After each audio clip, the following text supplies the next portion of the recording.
Yo, that basketball world is the one and only legend of winning, aka Low. And finally, James Harden has been traded. This is a trade that many people have been waiting for forever now, including myself, ever since the beginning of the offseason, where James Harden had essentially positioned himself to be moved to another team. A bunch of back and forth, a lot of backstory, and a lot of question marks moving forward after this transaction, not only for James Harden and the Los Angeles Clippers, but in my opinion, more importantly, with the Philadelphia 76ers.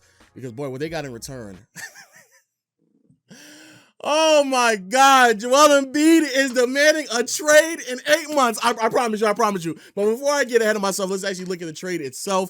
When you look at the full details, you'll definitely understand where I'm coming from. The Los Angeles Clippers more or less receive James Harden and PJ Tucker, while the Philadelphia 76ers are going to receive Marcus Morris, Nick Batum, Rocco, and KJ Martin. As I record this video right now, there allegedly is going to be a third team to facilitate more draft capital that I honestly don't believe is going to be that valuable. But before we get into all that, let's first talk about the Clippers, James Harden, because there's a lot of subplots that are going on. First and foremost, round of applause for Harden, man. Round of applause for Harden, man, because he is a definition of standing on business. I've never seen a player routinely make a demand and get it every single time. Every time. OKC, I want my money. Oh, I don't know, Harden. We can't give it to you. All right, bet. I know another team will. Went to Houston. Hey, man, I'm not really feeling Dwight nor Kevin McHale. Got them packed the hell out of here. Then he got CP3 on his team, took the Golden State Warriors to 7 games, was the most competitive team against a super juggernaut team. He said, I don't even want to play Chris Paul no more. Brought in Russell Westbrook. They traded Clint Capella to make that thing work for them. Didn't work. You know what he said? I don't even want to be here no more. I want to go play in Brooklyn. Got what he wanted because he came into camp with a fat suit on, and after the first, second, and third game, trolled his way through the remainder of his time in Houston. Got to Brooklyn, figured out, oh, y'all not gonna pay me my money I want as well? Say less. I'm staying on business. I want out of here. Got what he wanted, ended up in Philly as well. Then in Philly, they said, hey man, the whole back and forth between him and Daryl Morey. Allegedly, Morey told him to opt into the last year of his deal so he can get as much money as possible and facilitate a trade to a team that he wants to. And Harden said, bet, say less. That makes sense. That's cool. That's cool. We're on the same page. All right, cool, man. Hey, Morey, I know I can trust you now. Shit. Man. Hey, Daryl, 1 month go by, 2 months go by. Damn, Daryl, it's taking you long to make this trade now. Hey, Daryl, I know you ain't trying to finesse me now. Hey, Daryl. Hey, man, you told me to sign in. I opted in. You say you're going to give me a trade. I'm still here in Philly. What's going on? Hey, man, Harden, I'm trying my hardest. I'm trying, baby. I'm trying to get you right, man, but it's hard, man. You on expiring, man. And I'm on expiring because you told me to, Daryl. Don't play with me.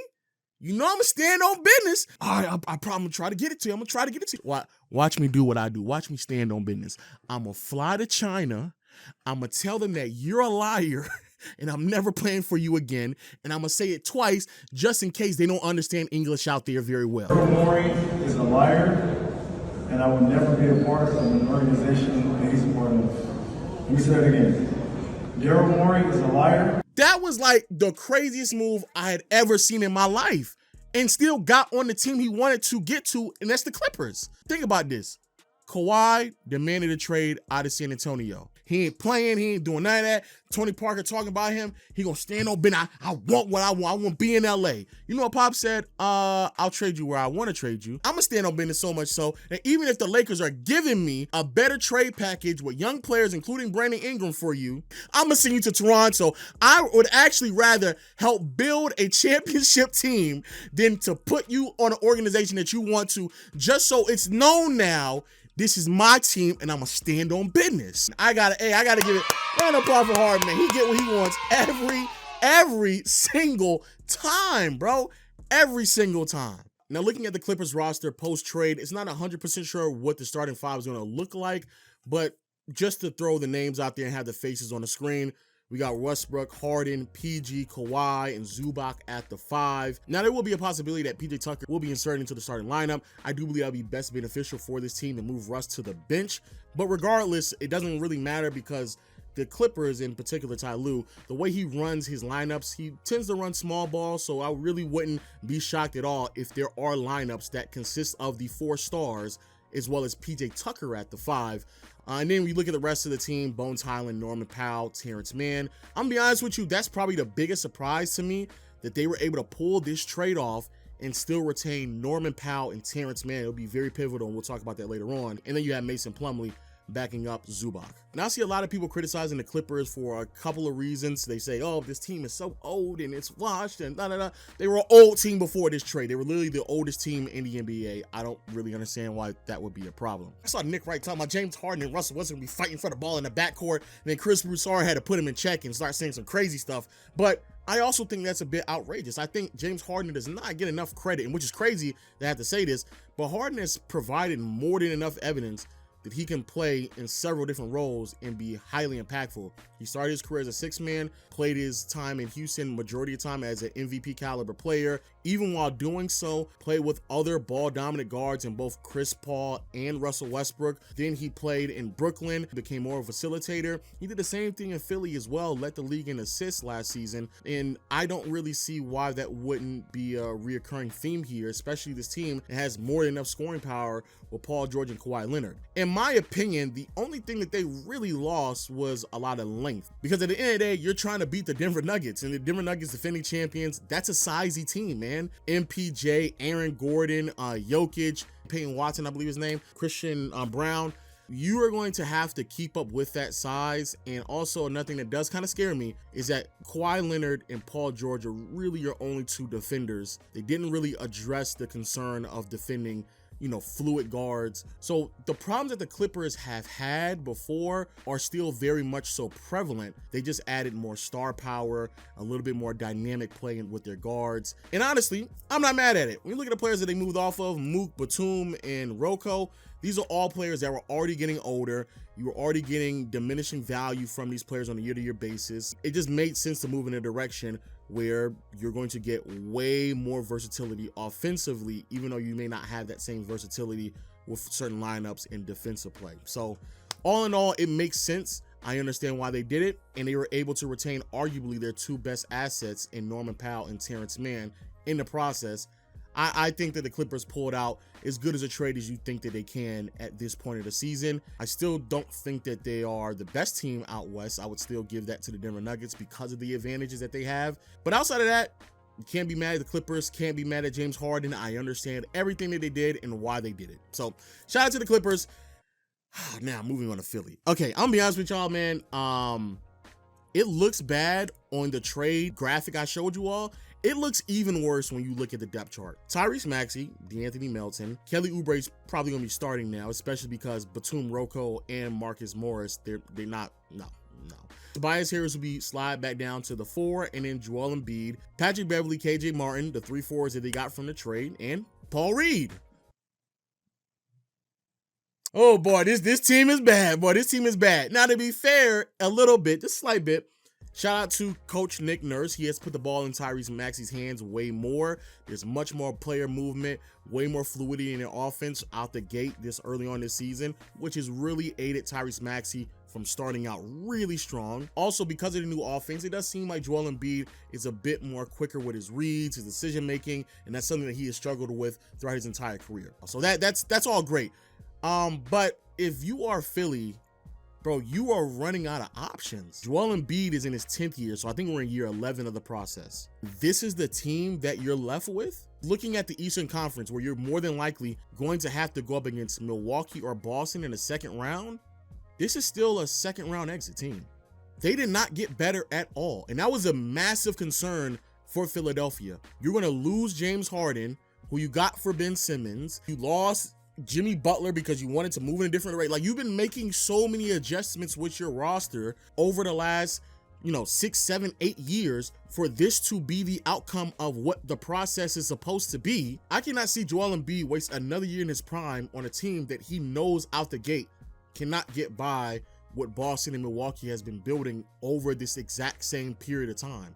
Now, I don't want to make it seem like there literally isn't any direction at all, because there is one. I just believe that it's very far-fetched. Not only is it pretty obvious, but even Woj reported on it as well. Apparently, the reason why they traded James Harden for their bunch of expirings is so they can move Nicholas Batum, Rocco, Marcus Morris, even Tobias Harris. They're moving all these players because they're on expiring contracts, and there's going to be a team out there who's going to have to move a disgruntled star guard, potentially, I don't know, and they're going to have to move off of expiring contracts to get that star guard.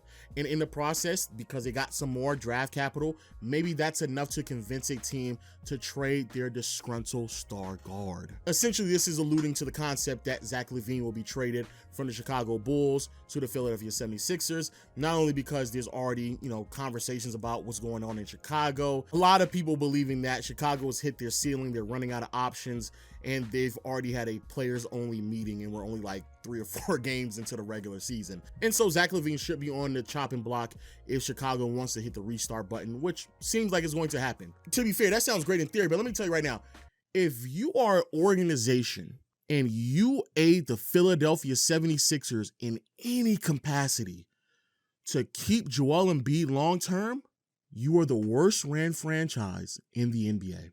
Not even close. You are the dumbest franchise in the league. I am looking at you, Chicago. If you make a trade to aid them to keep Joel, no, it's done. Let it be over with. Let the process die. Don't help them. Let it be done. Don't aid them at all. Let Daryl Morey in that front office hang out to dry with those expiring contracts and force Embiid's hand to demand a trade. I am not going to send Zach LaVine. Oh, like, what are we talking about? Matter of fact, this is how serious I am. If I'm the Knicks, if I'm the Thunder, if I'm one of these teams that's been stockpiling draft capital and young players and flexible contracts, I'm calling Chicago. If I'm OKC, hey, how you doing out there in the Windy City, man? Hey, how you doing? All right. Don't pick up Daryl Morey's phone call now. All right. Nigga, I'm making a call every month.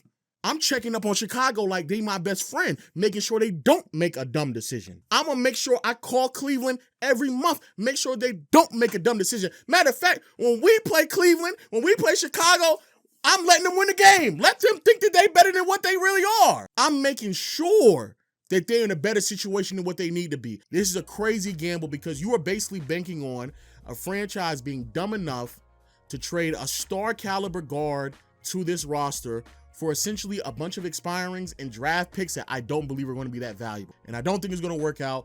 I think the Sixers process era is done. It's only a matter of time before Joel Embiid really starts looking at himself in the mirror, recognizing that I can't win with this team. I couldn't win with Ben Simmons. I couldn't win with Jimmy Butler. I couldn't win with James Harden. In a conference that didn't have teams as well-rounded as Milwaukee and Boston they look right now, nigga, DeAnthony Melton's going to be receiving playoff minutes? I'm going to be kicking it in the corner to Nick Batum? Okay, yeah. Not only that, if they fail to make a deep postseason run, then they go into the offseason. You know what the next offseason is? The Olympics. All summer long. Niggas in this nigga Embiid's ear like, hey, man, how you doing, man? How they treat you in Philly, man? How they treating you, man? You like it out there? No, you don't? Shit. Miami, we got you. New York, we got you. OKC, we got you. The nigga Edwards gonna be like, I'm trying to get rid of nigga Towns today. Every single scrimmage. Every scrimmage. You know that nigga LeBron gonna do it too. LeBron's a nasty nigga, dog. What? Y'all think he not gonna demand a trade after that? He gonna sit there and watch Jokic win a ring, Giannis win a ring, potentially Tatum win a ring? All these other teams that didn't have to tank endlessly, all these other teams that had worse draft capital than what the Sixers had. So if you Philly, bro, it's done. It's done. You're cooked. It's finito. But hey, those are just my initial thoughts. Philly, I have to give you, in my opinion, a massive F. I don't really see how you're going to move forward. I understand you had no other choice but to trade James, but getting Batum, Rocco, and Marcus Morris is something. That's crazy. That's crazy. And shout out to the Clippers. Even though I don't really think it makes them the best team in the Western Conference, I don't even know if it makes them a top 4 team in the league. it is a trade that had to happen, and I do believe it's still positive results. They're moving in the right direction, and that's really the only thing you can ask for a general manager. But yo, let me know your thoughts in the comment section below. Also, let me know what team Joel Embiid should be traded for. And until next time, I'll see you all later. Peace.